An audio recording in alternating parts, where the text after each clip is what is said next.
मागील कर्जमाफी योजनेत राहिलेल्या शेतकऱ्यांनाही लाभ मिळणार। मंत्रिमंडळाच्या बैठकीत राज्य सरकारचे 4 धडाकेबाज निर्णय। मुख्यमंत्री देवेंद्र फडणवीस यांच्या अध्यक्षतेखाली आज 9 जून राज्य सरकारची मंत्रिमंडळ बैठक घेण्यात आली। या मंत्रिमंडळाच्या बैठकीत महत्त्वाचे निर्णय घेण्यात आलेले आहे। शेतकऱ्यांसाठी मंत्रिमंडळ बैठकीत महत्त्वाचा निर्णय घेण्यात आलेला आहे।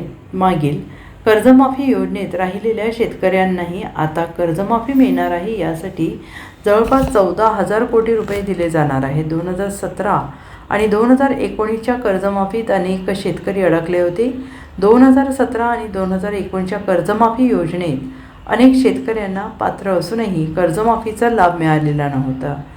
यामुळे आणि तो मिळावा यासाठी वारंवार मागणी सुरू होती। त्यामुळे आज 2017 आणि 19च्या कर्जमाफीत अनेक वंचित राहणाऱ्या 5 लाखांपेक्षा अधिक शेतकऱ्यांसाठी राज्य सरकारने मंत्रिमंडळाच्या बैठकीत महत्त्वाचे निर्णय पार पाडले।